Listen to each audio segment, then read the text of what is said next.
प्रश्न नंबर 84 84। पढ़िए कोई इस प्रश्न को, माइक लेकर के पढ़िए।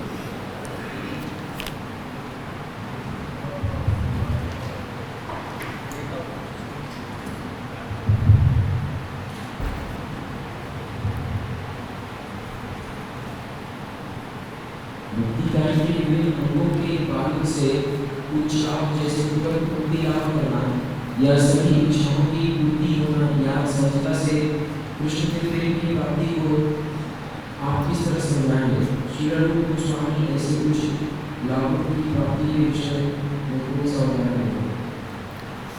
यहाँ पर श्रील रूप गोस्वामी के जगह पर श्रील प्रभुपाद जी लिख दिया जाए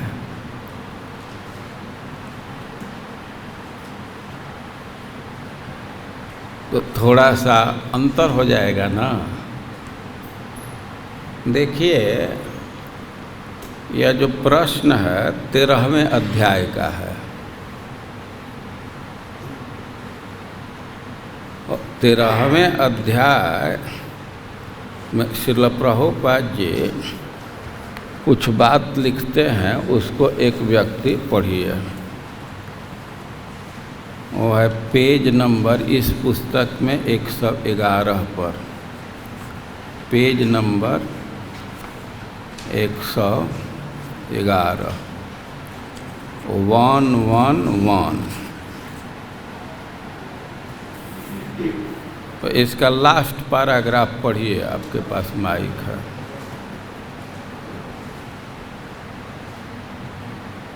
एक 111 नंबर पेज पर लास्ट पैराग्राफ 13वें अध्याय। ऐसा लग सकता है कि ये निष्कर्ष अतिशयोक्तिपूर्ण है, किंतु वास्तव में अतिशयोक्ति होती नहीं, जैसा कि शास्त्रों में प्रमाण मिलते हैं। एक पैराग्राफ और ऊपर से पढ़िए। रूप गोस्वामी द्वारा वर्णित मथुरा मंडल तथा वृंदावन की अनुभूति भक्तों तक की होती है।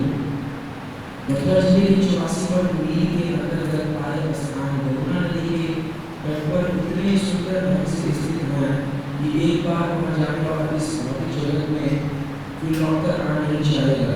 श्री रूप गोस्वामी की एक कथन मथुरा तथा वृंदावन के अद्भुत वर्णन है। ये सारे लोग सिद्ध करते हैं कि मथुरा तथा वृंदावन की स्थिति दिव्य है, अन्यथा इन स्थानों में हमारे दिव्य भाव के उद्रेक की संभावना ना होती। जब कोई मथुरा या वृंदावन पहुंचता है तो ऐसी दिव्य अनुभूतियां तुरंत ही होती हैं। आगे भक्ति विषय इन पत्रों में कभी ऐसा लग सकता है कि ये निष्कर्ष अतिशयोक्तिपूर्ण है, किंतु वास्तव में अतिशयोक्ति होती है, जैसा कि शास्त्रों में प्रमाण मिलते हैं। कुछ भक्तों को ऐसी संगति से अवलंब फल प्राप्त हुए, यद्यपि सबके के लिए ऐसा संभव नहीं है। उदाहरणार्थ, चारों कुमार मंदिर में और गुरु की गर्दन सुनते भंग कर गए। गुरु ठाकुर ने कृष्ण के विषय में सुनते ही अपने सुंदर प्रेमिका को त्याग दिया और मथुरा वृंदावन के लिए रवाना हो गए, जहाँ वे पूर्ण वैष्णव बन गए। अतएव ऐसे कथन ना तो अतिरंजित है, ना ही कहानियाँ।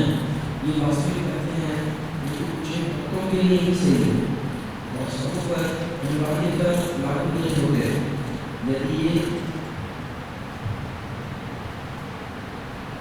यदि ये कथन अतिरंजित लगे तो भी हमें अपना ध्यान भौतिक सौंदर्य से कृष्ण भगवान के दिव्य सौंदर्य की ओर मोड़ने के लिए उन्हें यथार्थ मानना चाहिए।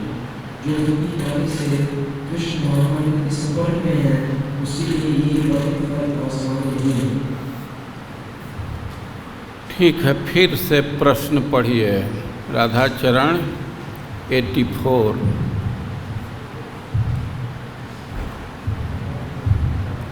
श्रील रूप गोस्वामी के जगह श्रील प्रभुपाद पाठ कर दीजिए।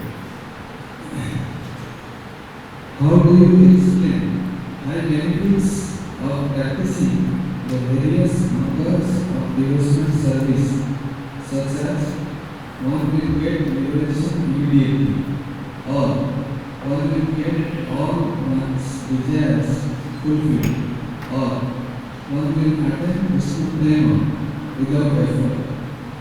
What examples of attainings of benefits does Srila Prabhupada give?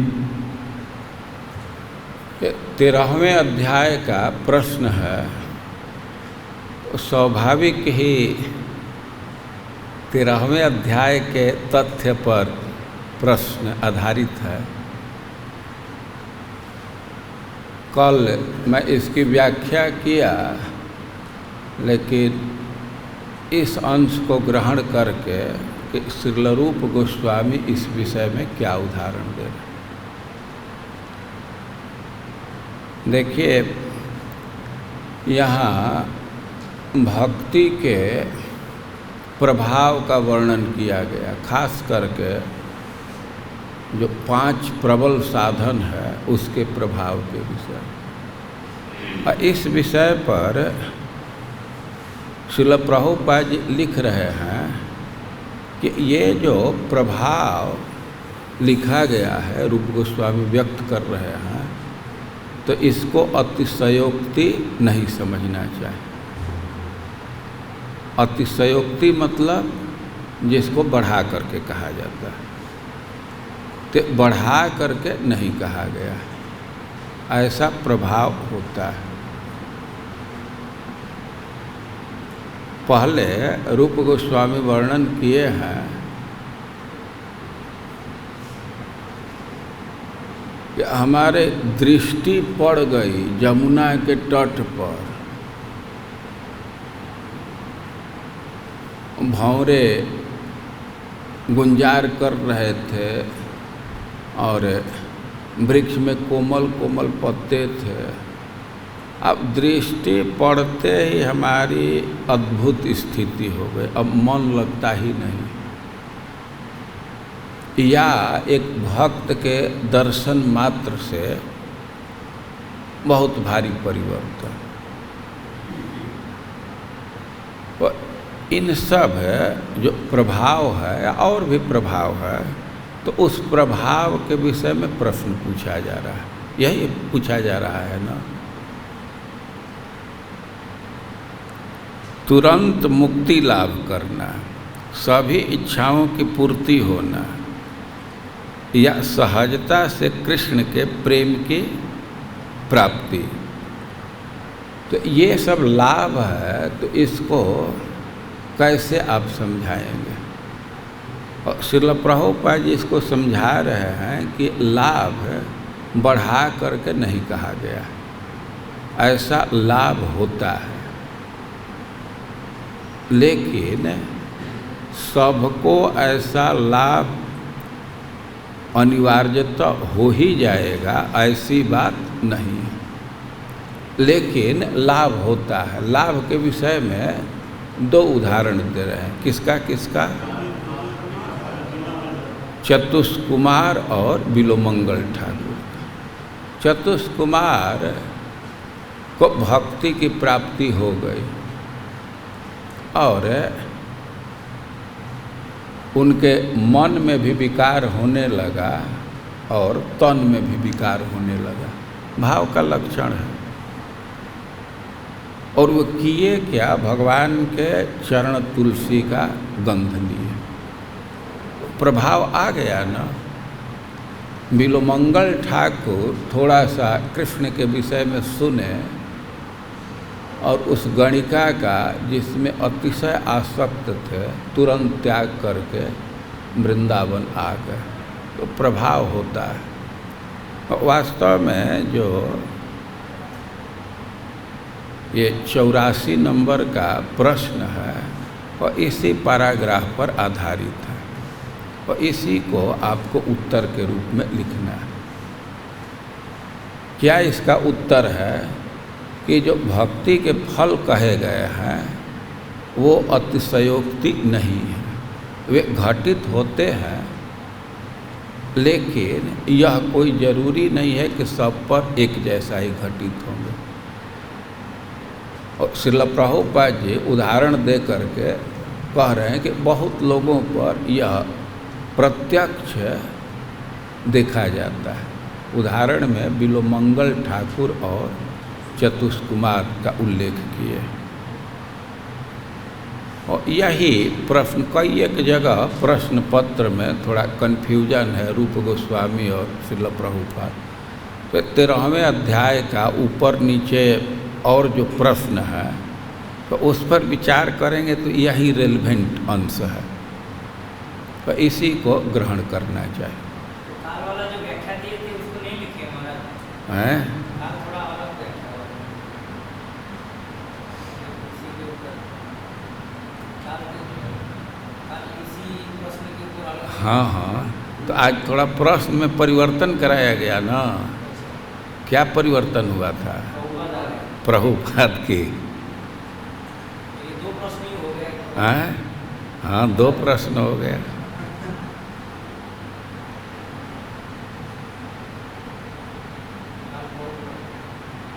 Goswami के जो व्याख्या है आपने बोले थे इसी के ऊपर वो लिखना।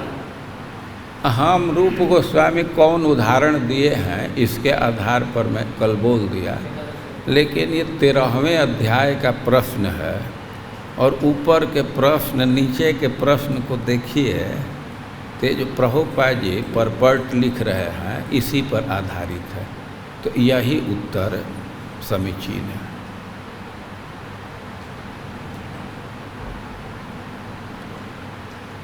तथ्य जो कल बोला गया वो तथ्य गलत नहीं है वो भी श्लोक की व्याख्या है ना, लेकिन जहाँ ये प्रश्न पूछा जा रहा है यह प्रभुपाद जी का जो पैसेज है इससे उत्तर लिख देना चाहिए। से इतना लंबा प्रश्न तो नहीं आना चाहिए परीक्षा में।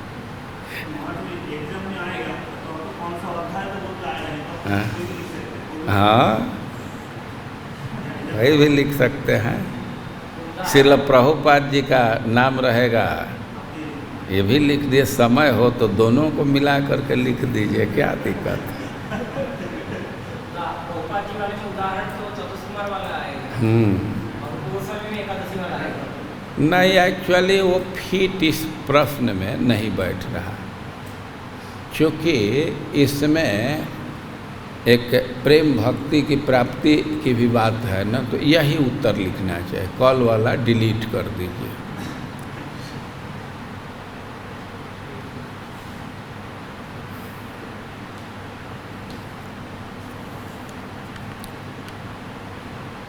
अब एक प्रश्न है 82 नंबर में, 82 नंबर का 82।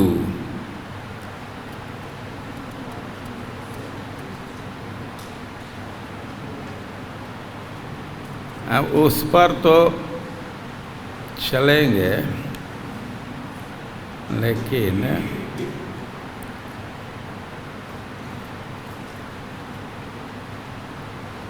उसके पहले 80 नंबर के प्रश्न को पढ़िए, क्वेश्चन 80।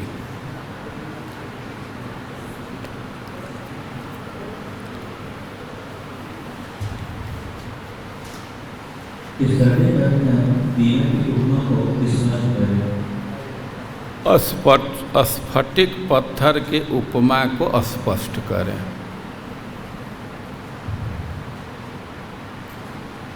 किस बात के महिमा स्थापित करने के लिए यह उपमा दिया गया है? आए, एक व्यक्ति बोलिए, माइक लेकर के बोलिए। राधाचरण किस बात को?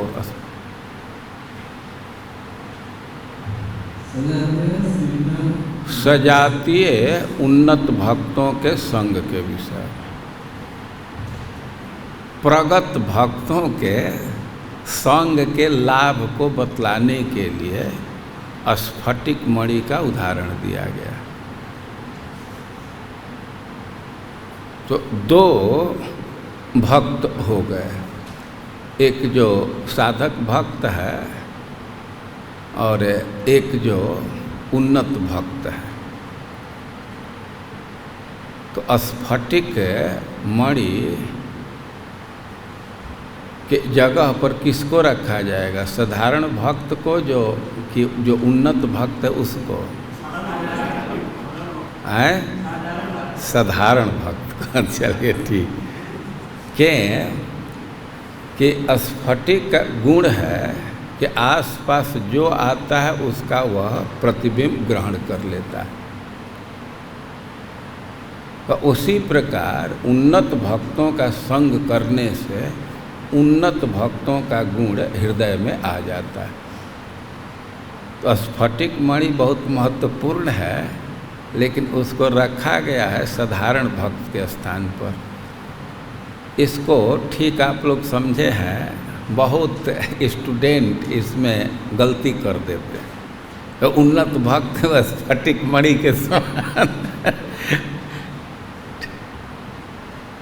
स्फटिक मणि है, तो उसके पास जो भी फूल आवे या जो भी रंग आएगा तो उसका प्रतिबिंब उसमें आ जाएगा।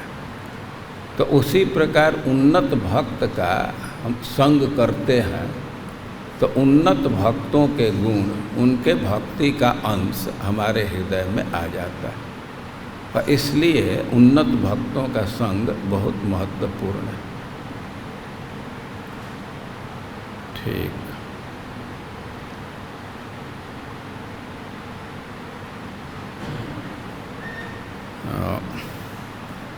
अब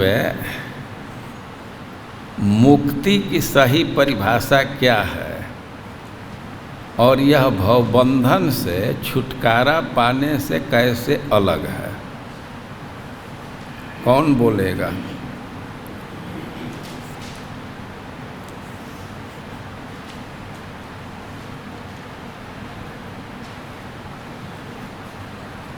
बोलिए।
ये तो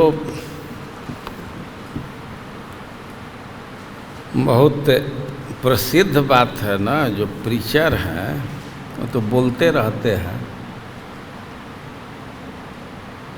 इसको आप ग्रंथ से देख सकते हैं। ये पेज नंबर 104। अत्यधिक भक्ति पूर्वक अर्चा विग्रह की सेवा करना। महत्वपूर्ण भक्ति में, भक्ति के अंग में सबसे प्रबल अंग में प्रीति पूर्वक अतिशय श्रद्धा के साथ श्री विग्रह की सेवा को रखा गया। एक यह भी है ना, श्रद्धा के साथ श्री विग्रह की सेवा करना, अति श्रद्धा के साथ। उसके विषय में आदि पुराण से एक श्लोक उद्धृत किया गया है। जो व्यक्ति श्रद्धापूर्वक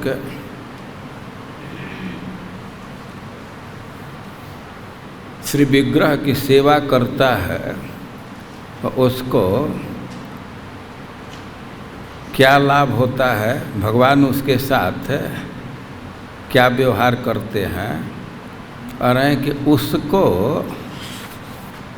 मुक्ति नहीं देते हैं। यही है ना श्लोक। देखते हैं,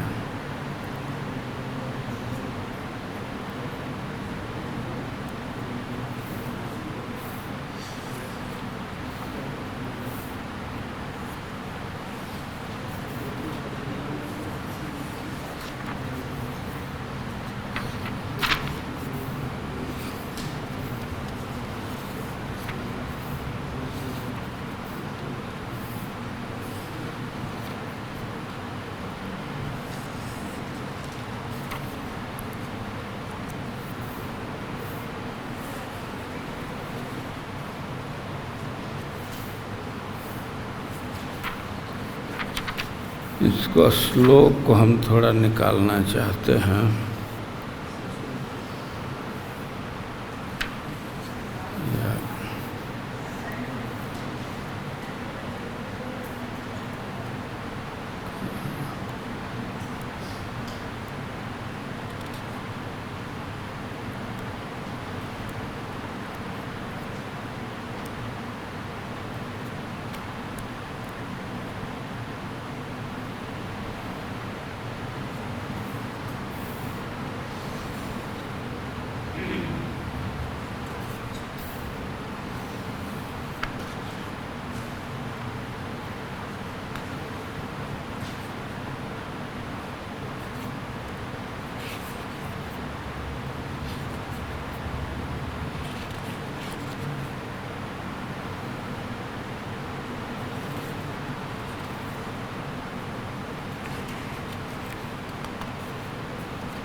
ये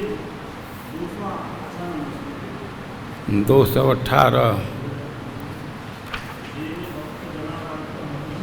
नहीं, वो नहीं।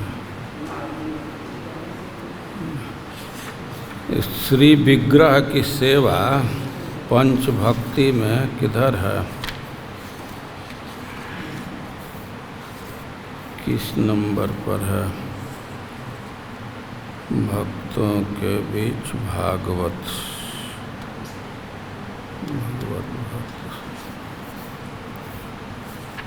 वो दोनों में आया है, नाम कीर्तन में भी आया है और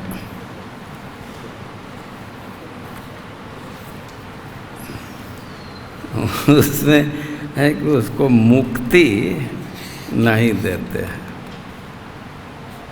59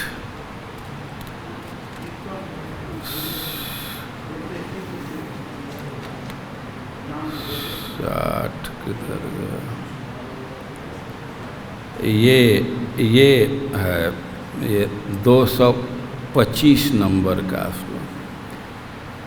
मम नाम सदाग्राही मम सेवा प्रिय सदा भक्तिस्तस्मै प्रदातव्या न च मुक्ति कदाचन।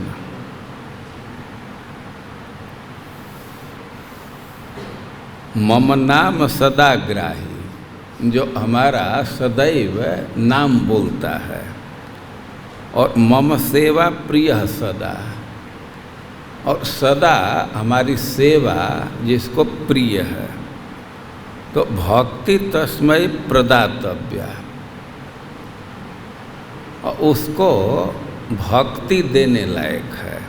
न च मुक्ति कदाचन, उसको मुक्ति कभी नहीं। अब क्या अर्थ है कि वो बंधा ही रहेगा। आशय यह है कि उसको केवल मुक्ति नहीं देते, उसको केवल मुक्ति नहीं देते। मुक्ति प्लस भक्ति, मुक्ति प्लस सेवा। तो मुक्ति का क्या अर्थ है वे जो बंधन है वो छूट जाए, इसको मुक्ति कहेंगे। अज्ञान की निवृत्ति हो जाए, देहाध्यास से व्यक्ति ऊपर हो जाए, तो इसको मुक्ति कहेंगे। लेकिन वैष्णव लोग इसको स्वीकार नहीं करते। सामान्य रूप से तो मुक्ति का अर्थ है ब्रह्म में लीन हो जाना, लेकिन श्रीमद् भागवतम के अनुसार मुक्ति का क्या अर्थ है? मुक्तिर हित्वा अन्यथा रूपम स्वरूपेण व्यवस्थिति। तो मुक्ति का दो पक्ष हो गया, अन्यथा रूप का त्याग, अब अपने स्वरूप में स्थिति, दो पक्ष हो गया ना। तो ये अन्यथा रूप का त्याग ये कंप्लीट मुक्ति नहीं है, ये अधूरा मुक्ति। मान लीजिए कि किसी व्यक्ति को कोई रोग हो गया, कोई भारी रोग हो गया, अब वो कार्य करने में असक्षम हो गया, और ट्रीटमेंट करने से रोग ठीक हो गया, सर्टिफिकेट भी दे देते हैं क्योर ऑफ कैंसर, लेकिन उसको भोजन करने की क्षमता ही नहीं है, कार्य करने की क्षमता ही नहीं है, तो उसको स्वस्थ नहीं कहा जाएगा ना। तो रोग से मुक्त होना एक बात और स्वस्थ हो जाना दूसरी बात। तो श्रीधर स्वामी अपने टीका में उद्धृत किया है, विष्णुरनुचरत्वम ही मुक्तिर प्राहु मनीषिण। भगवान की सेवा प्राप्त कर लेना यही मुक्ति है। बंधन से मुक्त हो जाना वास्तव में कंप्लीट मुक्ति नहीं है। और इस बात को श्रील प्रभुपाद जी खूब अच्छा से लिखे हैं, इसको पढ़िए, पेज नंबर 104। किसके पास माइक है? Page number 100। अत्यधिक भक्ति पूर्वक अर्चा विग्रह की सेवा करना, इसको पढ़िए। आदि पुराण में कहा गया है कि जो व्यक्ति भगवान के पवित्र नाम का निरंतर कीर्तन करता है और जो भक्ति वाले रहकर दिव्य आनंद का अनुभव करता है, उसे केवल मुक्ति कभी नहीं दी जाती, अभी तो भक्ति की सुविधाएं बना दी जाती है। तो यहाँ उसको केवल मुक्ति नहीं दी जाती है, तो मुक्ति का एक अंश से समझना चाहिए कि बंधन से मुक्त, अज्ञान से मुक्त। ऐसा मुक्ति वैष्णव लोग चाहते भी नहीं हैं। हाँ, आगे पढ़िए। मुक्ति का अर्थ है भौतिक कर्मों से छुटकारा। मुक्त हो जाने पर उस जगत में उसे फिर से जन्म नहीं लेना पड़ता। निर्विशेषताएं अपने अस्तित्व को समाप्त करने के लिए ब्रह्म में तालीम होना चाहते हैं, किंतु श्रीमद् भागवत के अनुसार मुक्ति अपनी सामान्य स्थिति को प्राप्त करने का शुभारंभ मानता है, और जिनको सामान्य स्थिति भगवत सेवा में संलग्न होना।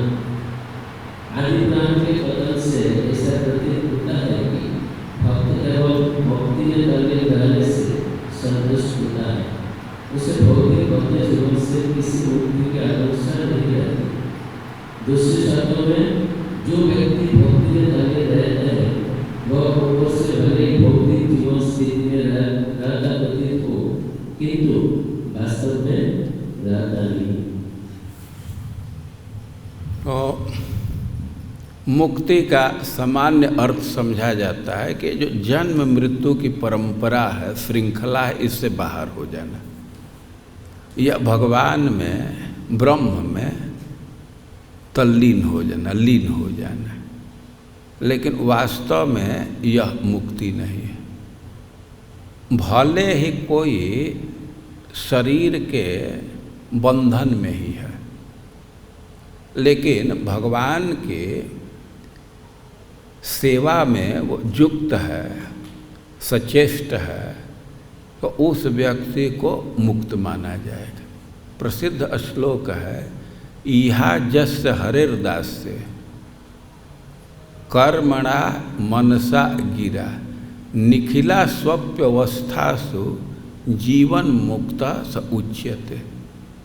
वो भगवान की सेवा में है तो किसी भी स्थिति में रहे उसको मुक्त माना जाए। तो मुक्ति का अर्थ समझ में आ रहा है ना? जो भी प्रश्न है वो ग्रंथ में उसका उत्तर है थोड़ा सा।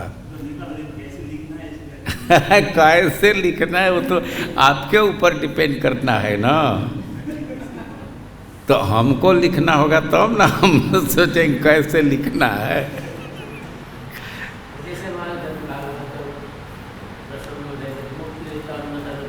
आए हाँ हाँ हाँ, वो लिखेंगे तो और अच्छा हो जाएगा ना। वो फैक्ट एक ही है ना, इस बुक में नहीं है, लेकिन ऐसा नहीं है ना कि उस फैक्ट का विरोध है, उसी बात को लिख रहे हैं ना।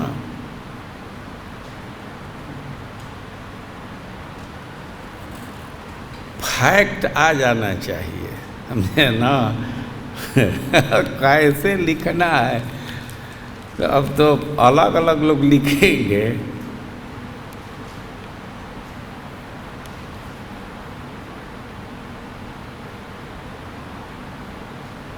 अब इसको जैसे लिखना हो तो एक ढंग हो सकता है, हमको लिखना हो और सामान्य रूप से मुक्ति का अर्थ माना जाता है जन्म मृत्यु के प्रवाह से अलग हो जाना या ब्रह्म में लीन हो जाना।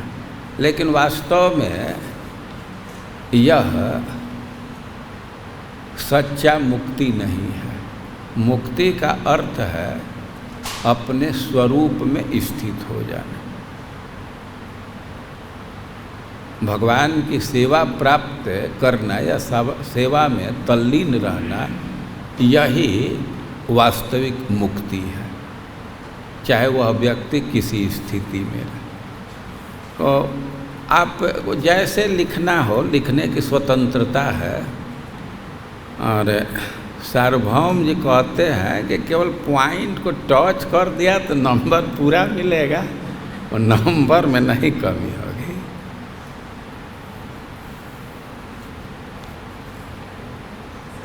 और ये फिर प्रश्न है 98।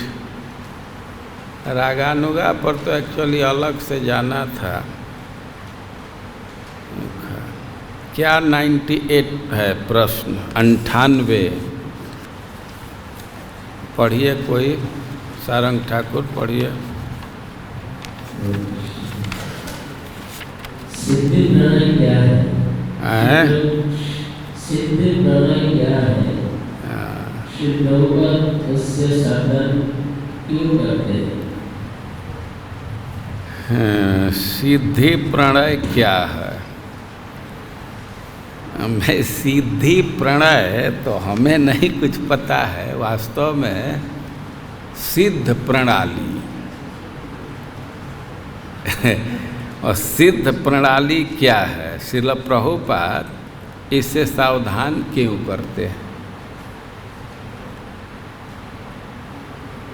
इसको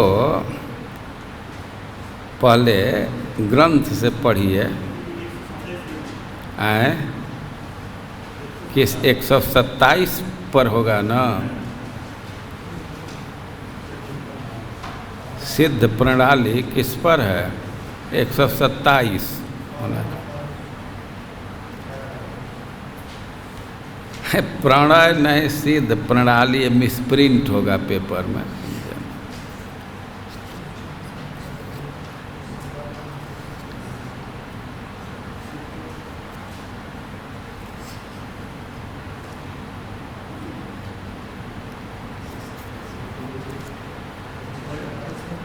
हाँ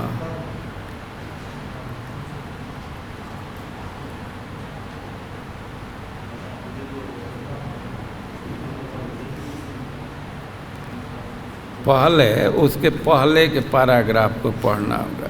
जो भक्त वास्तव में कृष्ण भावनामृत में आगे बढ़ चुका हो और भक्ति में निरंतर तल्लीन रहता हो, उसे चाहिए कि वह सिद्धि प्राप्त कर लेने पर भी अपने को प्रकट न करे। भाव यह है कि जब तक वह सशरीर वहाँ रहे तब तक उसे नवदीक्षित की भांति आचरण करना चाहिए।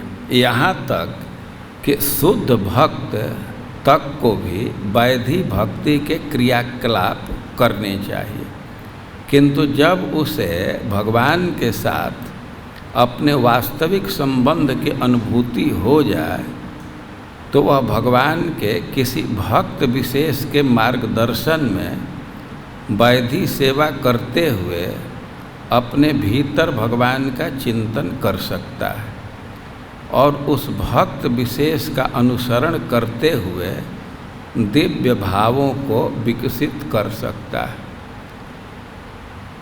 और देखिए, ये सिद्ध प्रणाली तो हम लोग थोड़े देर के बाद विचार करेंगे।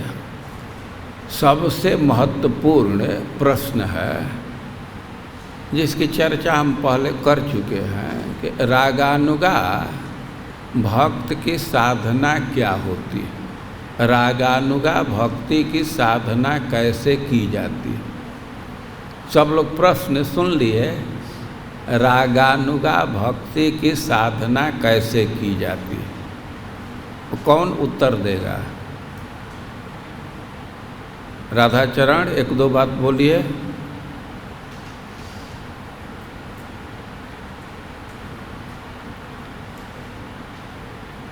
जो रागानुगा भक्त है, जैसा वृंदावन में गोपी उन्नत स्तर का भक्त है, उन्हीं का भक्ति का मार्ग जो अनुकरण करते हैं उसको रागानुगा मार्ग।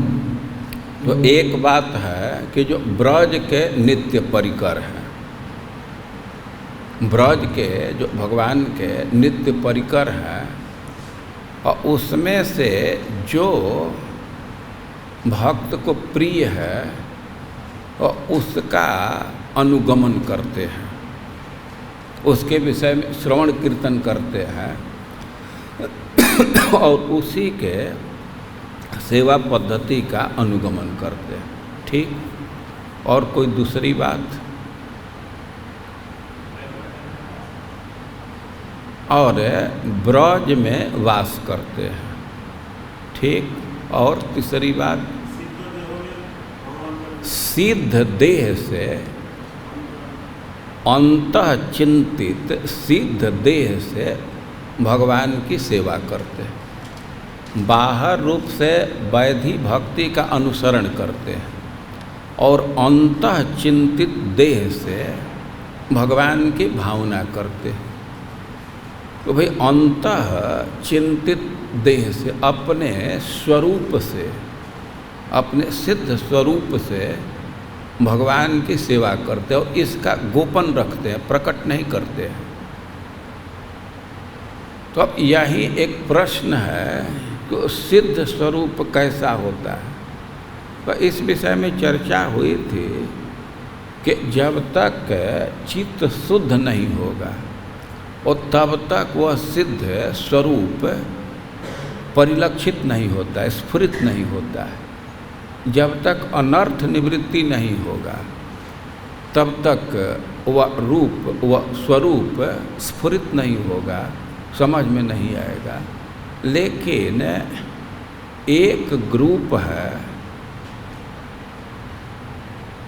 कि जेम ही उसके पास जाइए, जैसे आपका हरिनाम दीक्षा होता है और वैसे सीधे वे स्वरूप बतला देते हैं। और हमको तो कोई अनुभव नहीं है, डायरेक्ट हमारा कभी संपर्क नहीं है, इनडायरेक्ट संपर्क है। बहुत सारे भक्त जो इस्कान के भक्त हैं आकर के हमसे कहते हैं कि इधर गया था तो ऐसे बोल रहे थे। हमसे किसी से मैं भी कई एक साधुओं के साथ मैंने बहुत नहीं लेकिन घंटा 2 घंटा 1-2 दिन रहे हैं, लेकिन हमसे नहीं कोई चर्चा किया।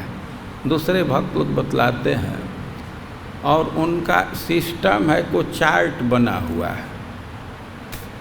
देखिए वास्तव में आप जब रागानुगा भक्ति की बात करेंगे तो रागानुगा के हम लोग कई एक रूप की चर्चा किए थे, संभोगेक्षात्मिका और तत्भावेक्षात्मिका। उसमें भी उसके पहले भी कामानुगा और संबंधानुगा। तो जो मुख्य धारा है जिसको चैतन्य महाप्रभु प्रदान किए तो कामानुगा का है, और उसमें भी तत्भावेक्षात्मिका का है। और उसमें अपने अंतः चिंतित देह से व्यक्ति भगवान की सेवा करता है। जिस मंजरी या गोपी से उसका आकर्षण है, जिसके भाव से लुब्ध हुआ है, तो उसी के अनुगत्य में वो सेवा करता है, सेवा की स्पृहा करता है। और मन ही मन अपने स्वरूप से वह सेवा करता है। और स्वरूप का निर्देश गुरु करता है, और ऐसा सामान्य रूप से है कि चित्त शुद्ध होने पर स्फुरित होता है। लेकिन इस समय एक प्रचलन है कि जब ही किसी बाबा जी के पास जाइए तो तुरंत वे आपको एक स्वरूप प्रदान कर देंगे, और स्वरूप प्रदान करने के पीछे वो एक डायग्राम देख करके वो लोग दे देते हैं। वो प्रिंटेड डायग्राम है। उसका कारण है कि ब्रज का जो स्वरूप है तो प्रिया प्रियतम निकुंज में विलास करते हैं, और कुंज भी कई एक है। आप गोविंद लीलामृत ग्रंथ पढ़ेंगे तो कई एक कुंज है, और कुंज का सेटअप भी अलग अलग है, और प्रिया प्रियतम का विलास अलग अलग है। तो वो सबका एक उन लोगों के पास रेडीमेड चार्ट है, और उसी से कोई चुन करके दे देते हैं। कैसे देते हैं हमको बहुत ज्ञान नहीं है, तो इसी को सिद्ध प्रणाली कहा जाता है। लेकिन श्रील प्रभुपाद जी कह रहे हैं कि प्रमाणिक नहीं है।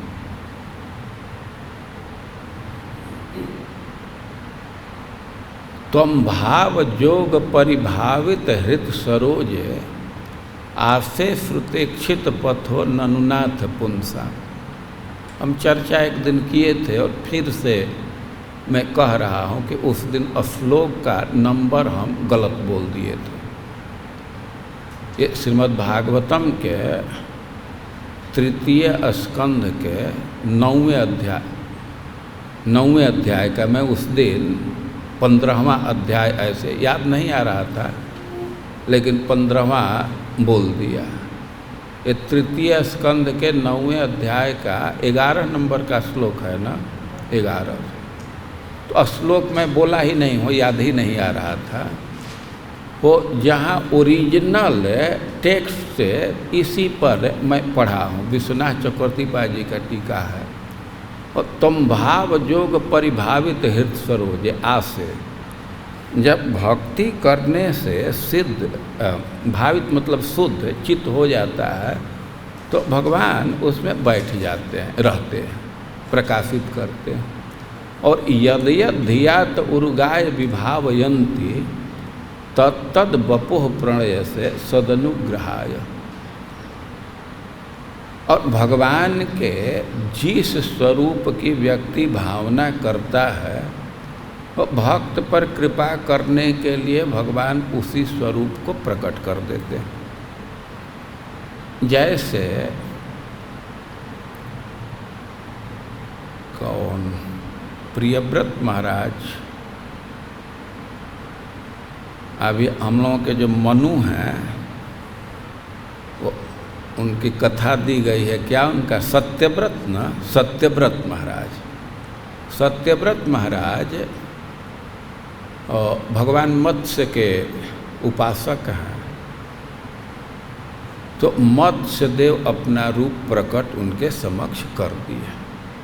तो इसका एक अर्थ ऐसे किया गया है कि व्यक्ति भगवान के जिस रूप की भावना करता है तो भगवान वही रूप उसके मंगल के लिए प्रकट कर देते हैं। और एक दूसरा अर्थ किया गया है कि यद्यद धियात उर्गाय विभावयन्ति, जिस रूप से, जिस स्वरूप से भगवान की भावना करता है तो भगवान उसी स्वरूप को प्रकट कर देते हैं।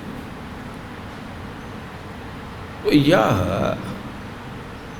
दीर्घ प्रोसेस है। इसमें चित्त शुद्धि की अपेक्षा है, लेकिन एक ग्रुप है कि कोई अपेक्षा नहीं रखता। प्रथम दिन आप गए दीक्षा लेने के लिए और आपका वे स्वरूप प्रदान कर देते, वो चार्ट देख करके, वो रजिस्टर खोल करके। और प्रभुपाद जी इस पद्धति का अनुमोदन नहीं कर रहे, बल्कि मना कर रहे हैं कि ऐसे फेरे में नहीं पड़ना चाहिए। भाई सिद्ध प्रणाली का आइडिया हमको इतना ही है। वैसे आप रघुनाथ दास गोस्वामी का ग्रंथ पढ़ेंगे, विलाप कुसुमांजलि, अरूप गोस्वामी का ग्रंथ है उत्कल बल्लरिका। और इन सब ग्रंथों में जो रागानुगा की पद्धति है, सेवा की भावना है, उसको प्रकट किया गया। वे अपनी भावना को व्यक्त किए। या रागानुगा के लिए सबसे महत्वपूर्ण ग्रंथ राधा सुधा निधि माना जाता है। तो ये सब प्रमाणिक ग्रंथ है, इसमें सेवा की स्पृहा है, लेकिन इसके लिए एक लेवल चाहिए, एटलीस्ट अनर्थ निवृत्ति। तो एकदम कुछ नहीं जानते हैं, आए और तुरंत वो स्वरूप दान कर देते हैं। और इसी को सिद्ध प्रणाली कहा गया, जिसको प्रभुपाद जी नहीं अप्रूव कर रहे हैं। अप्रूव ही नहीं कह रहे हैं कि खतरनाक है। क्षमा कीजिएगा, दूसरे रूप में मत लीजिएगा। राधारमण महाराज ये सर्वप्रथम, हमें ठीक से तो नहीं याद है, लेकिन कुछ 1967 में ये लोग 9th क्लास के स्टूडेंट थे और उसी समय वृंदावन के लिए चले। 2 लोग हैं, कुछ लोग जानते होंगे, श्याम सुंदर दास, आप कभी कभी क्लास उनको देते हैं, बरसाना से आते हैं। वो और राधारमण महाराज एक साथ वृंदावन के लिए चले। श्याम सुंदर दास पहुँच आए और उस समय ट्रेन तूफान चलते थे। राधारमण महाराज को आगरा में वो टिकट नहीं था, जेल में बंद कर दिया। वो लोग स्टूडेंट थे, टिकट के लिए पैसा नहीं था, लेकिन वृंदावन के प्रति भाव था, निकल गए। जेल में बंद कर दिए, 7 दिन का जैसे जेल था, क्या था। और इसके बाद वे फिर वृंदावन आए। और वृंदावन आए, कहीं बतलाते हैं उधर जहाँ राधा कुंड गए हों, क्या एकदम नए नए 9th के स्टूडेंट थे। वहाँ वो बतलाते हैं कि गए किसी आश्रम में रुक के, तो तुरंत वे उन्हें दीक्षा दे दिए और कुछ स्वरूप भी बतलाए। वो तो कहते हैं, अब छिपाते हैं, या जो कि इस समय हमको याद नहीं पड़ता है क्या स्वरूप दिए। तो आते आते ही वो लोग एक सुनते हैं को रजिस्टर बना हुआ है, चार्ट बना हुआ है, और उसी से कुछ स्वरूप दान कर देते हैं। तो इसी को सिद्ध प्रणाली कहा जाता है। ये पेपर में सिद्धि प्रणय हमें समझते हैं कि मिसप्रिंट है सिद्ध प्रणाली, और ये सब थोड़ा थोड़ा आइडिया की ज़रूरत है। अब तो क्वेश्चन पेपर में है तो आ भी सकता है कोई भी प्रश्न, लेकिन प्रायः ऐसा प्रश्न नहीं दिया जाता है। और इसी से रिलेटेड सहजिया, ये एक ग्रुप है कि कितना हूँ उन्नत भक्ति है तो उसको बहुत आसान समझते हैं। भक्ति उन्नत है, लेकिन थोड़ा सा चित्त की स्थिति चाहिए।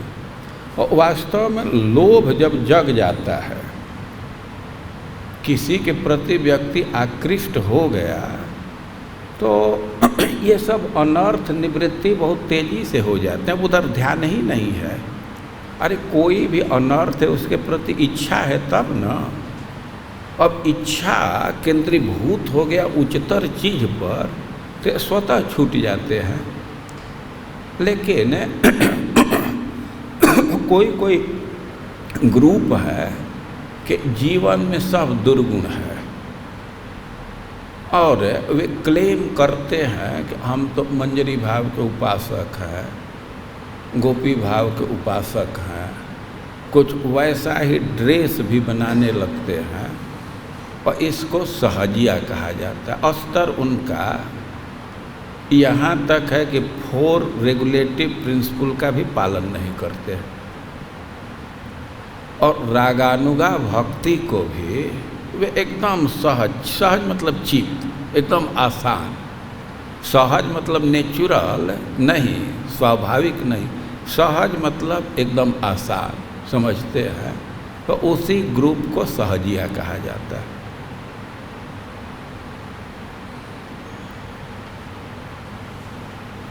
वास्तव में बहुत सुखद है।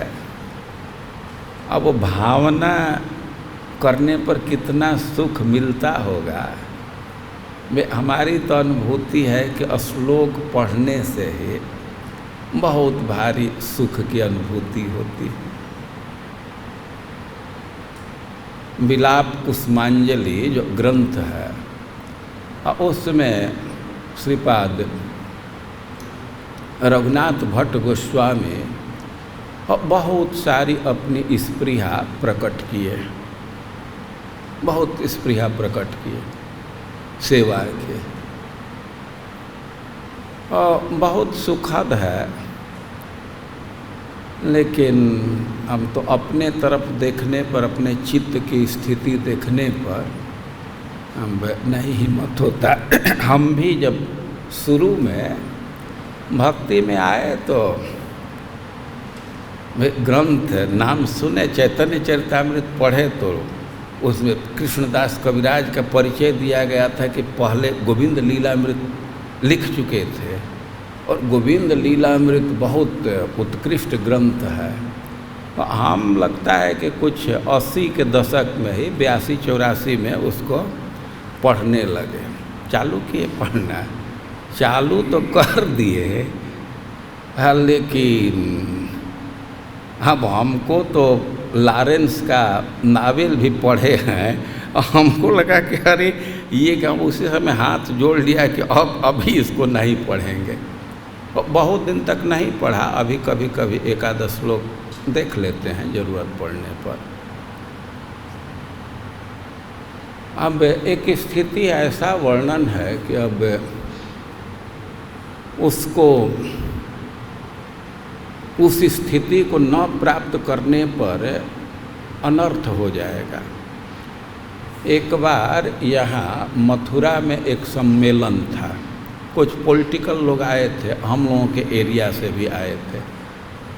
राधारमण महाराज के परिचित लोग थे, राधारमण महाराज थे नहीं, उनसे लोग कांटेक्ट किए और हमको फ़ोन कर दिए कि थोड़ा उनको दर्शन करा देना चाहिए। तो एक ग्रुप को ले कर के हम लोगों के रिलेशन के भी थे, और मैं वृंदावन तो सेवा कुंज भी ले गया। अब सेवा कुंज का थोड़ा वर्णन किया कि यहाँ भगवान गोपियों की सेवा की, तो एक व्यक्ति उसमें से कह रहा है, समझ रहे हैं ना, सबसे महत्वपूर्ण चीज है पत्नी की सेवा करना। अब हम तो मैंने ऐसे हैं कि हम कहाँ फंस गए।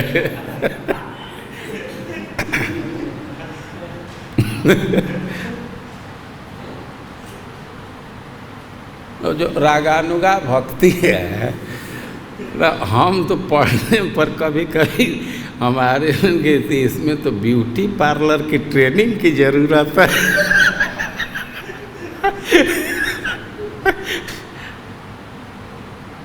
बहुत सुखद चीज़ है, लेकिन जब तक अपनी चेतना उन्नत नहीं, उस स्तर की नहीं है, व्यक्ति कुछ दूसरे ढंग से व्याख्या करने लगता है।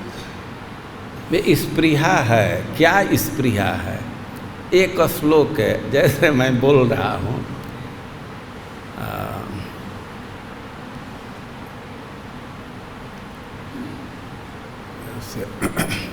जस्यांकित जस रंजित सिरा तव पाद मूल, कैसे अभी अब श्लोक याद आ रहा था।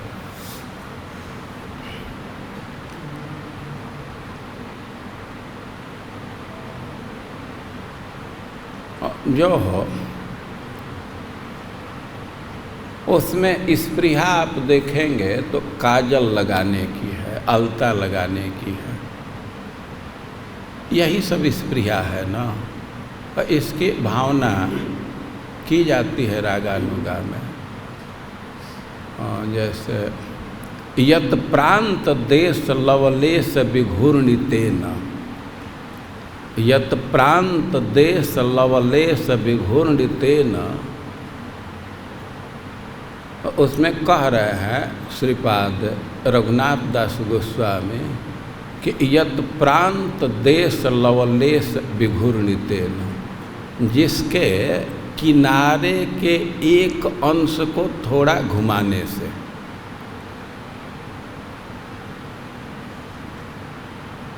यत प्रांत देश, जैसे आँख है, प्रांत मतलब किनारा, यत प्रांत देश लवलेश विघूर्णितेन, लवलेश एकदम थोड़ा सा उसको हिला दिए। तो सद्य करिंद्र नंद सुनो, जो हाथी के समान है, नंद के पुत्र तुरंत वशीभूत हो जाते हैं। और जो आँख खंजन पक्षी से भी अधिक चंचल है, तो कब वह दिन आएगा कि हम उसमें कज्जल लगाएंगे। तो सेवा की स्पृहा है। तो राधा रानी के आँख का वर्णन कर रहे हैं कि यत प्रांत देश लवलेश विघूर्णितेन, केवल थोड़ा सा हिलाती हैं। ब्रजराज सुन, वो नंद के पुत्र है, हाथी के समान स्थिर हैं, लेकिन वे तुरंत वशीभूत हो जाते। ये राधा रानी के आँख की महिमा। और कहीं उधर देख दे, दृष्टि डाल दे, तो राधा सुधा के अनुसार तो भगवान का वस्त्र गिर जाता है, बंसी गिर जाती है, वो मूर्छित हो जाते।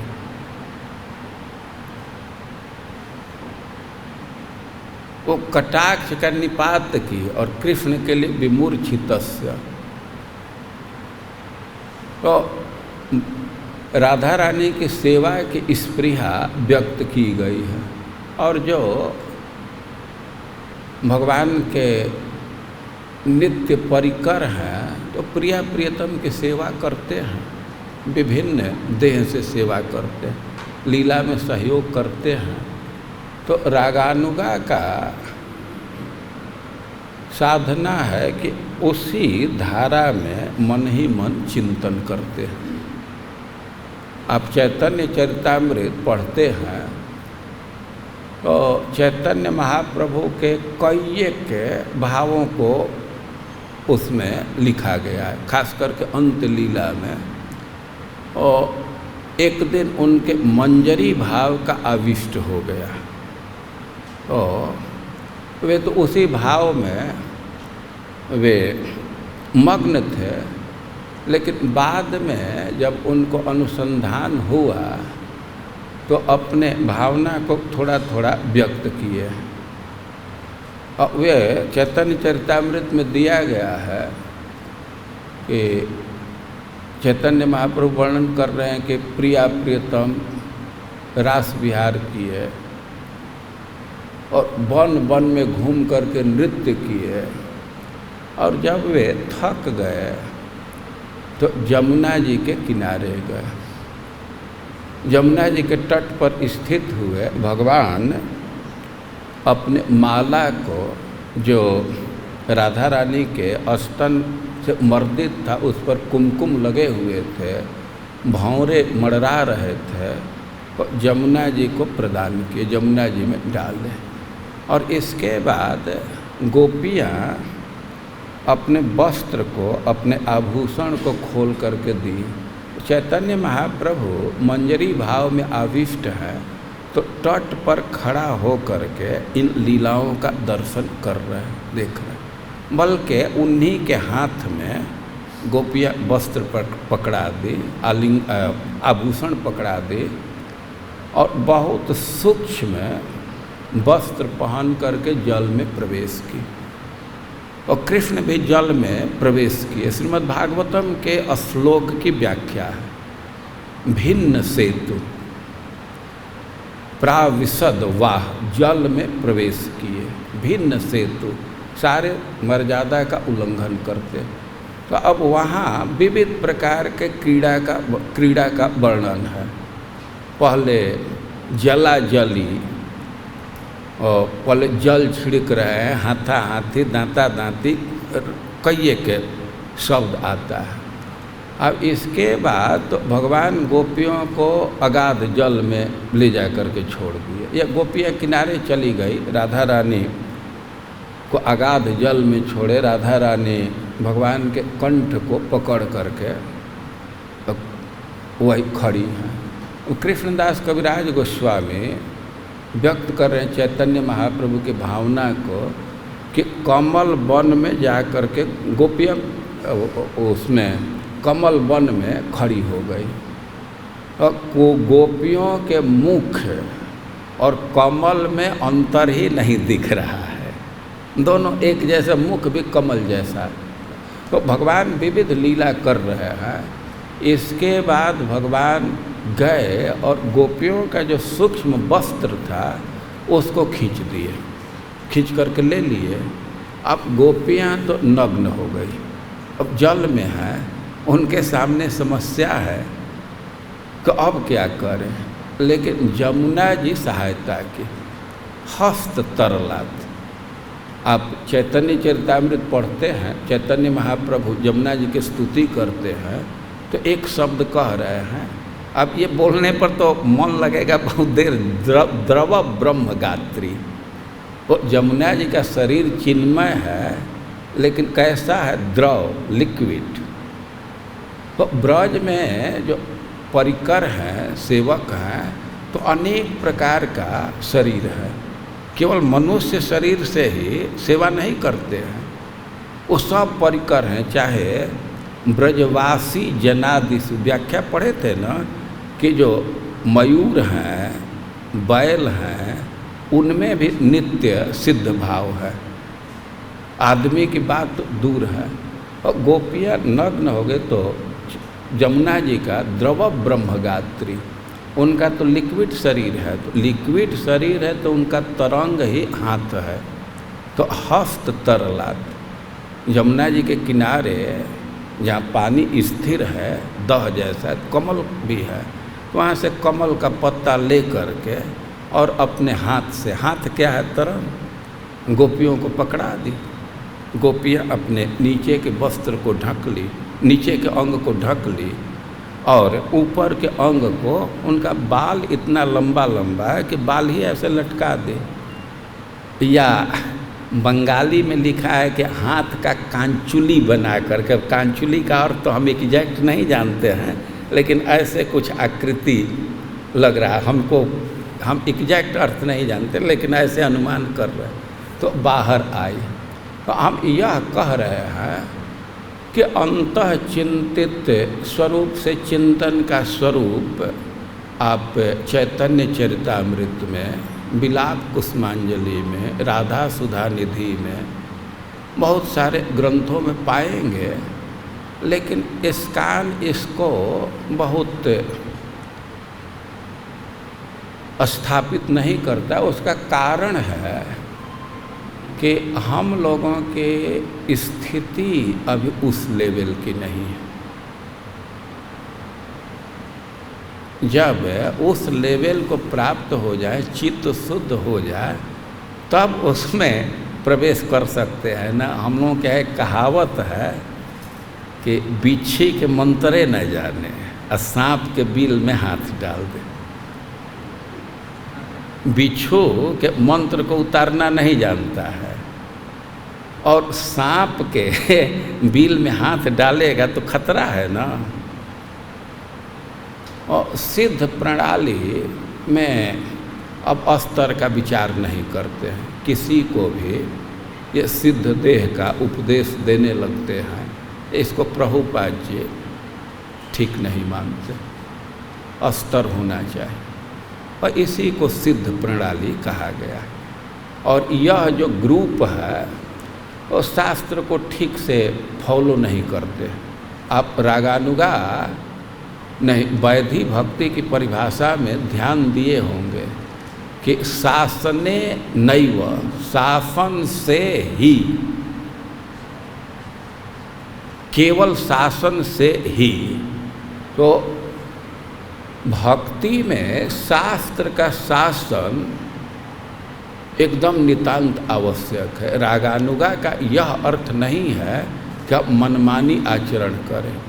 शास्त्र को छोड़ करके मनमानी आचरण भगवान भी करते, उनको भी मान्यता नहीं मिलती।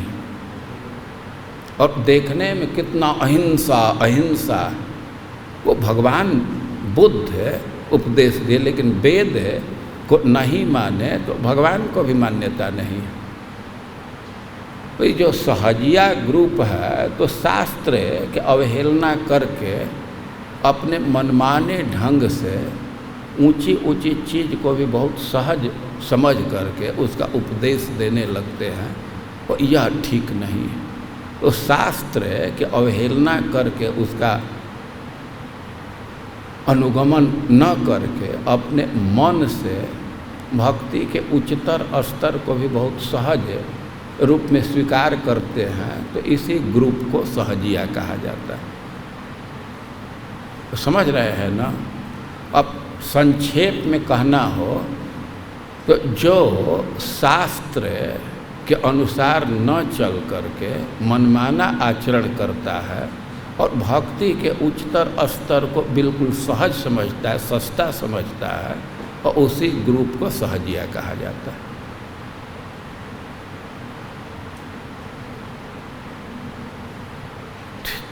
ठीक है, रागानुगा के विषय में आप लोग बढ़िया से समझ लीजिए। परीक्षा के लिए और उसका अनुशीलन करना हो तब तो और अच्छी बात है।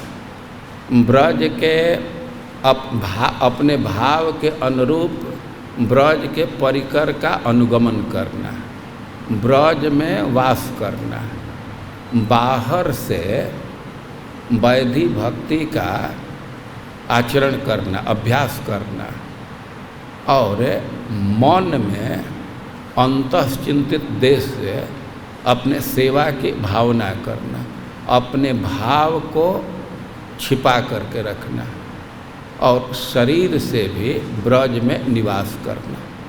शरीर से संभव नहीं है तो कम से कम मन से जरूर निवास करना चाहिए। ये सब पॉइंट याद रहना चाहिए। प्रायः परीक्षा में इसको पूछा जाता है। रागानुगा की परिभाषा और इसके अनुशीलन के प्रैक्टिस की क्या पद्धति है, भाव भक्ति की परिभाषा, इसके प्रमाणिक लक्षण क्या है, प्रेम भक्ति की परिभाषा, वहाँ तक पहुँचने का स्टेप क्या है, सीढ़ी क्या है, ये सब है जानना चाहिए। और इसके बाद जो शुरू का अंश है तो उस पर तो मैं बहुत समय दिया हूँ, उसको आप लोग समझ भी चुके हैं, लेकिन फिर से उसको 1 दिन या 2 दिन देखा जाएगा। रागानुगा कि क्या पद्धति है, क्या योग्यता है, क्या परिभाषा है, इसको जरूर याद रखना चाहिए। भाव भक्ति की परिभाषा, उसके प्रमाणिक लक्षण और कुछ कुछ उदाहरण जरूर याद रखना चाहिए। प्रेम भक्ति के क्या, प्रेम तक पहुंचने के क्या सीढ़ी है, ये ऐसे सब अंश हैं कि इसमें ठोस नंबर मिल जाता है, और भूल गए तो वैसे ही कम नंबर हो जाएगा। बहुत क्षोभ होता है कॉपी देखने पर। मैं भी कई एक बैच का कॉपी देखा हूँ कि एक एक शब्द में एक एक नंबर है, उसको लड़के खो देते हैं। एक तरह से ये सब आउट प्रश्न है, और आज ही याद कर लेंगे तो एक्सपायर्ड नहीं होगा। कुछ लोग सोचते हैं कि हाँ परीक्षा तक कर लेंगे, हाँ यही है ना, परीक्षा के पहले कर लेंगे, आज ही कर लीजिए ना, थोड़ा ही चीज़ है तो आज ही क्यों नहीं कर लेते हैं। और 4 श्लोक याद कीजिए। और भी चीज़ हैं, अभी कम से कम 2 दिन तो निश्चित रूप से क्लास चलेगा, अब इसके बाद आगे विचार किया जाएगा। 2 दिन, आज बुधवार है, बृहस्पति शुक्र तो जरूर, शनि रवि तक भी चल सकता है। फिर एकादशी कब है? 13 को है, उसमें टाइम है। तो देखिए जैसे ठीक है। हरे कृष्ण।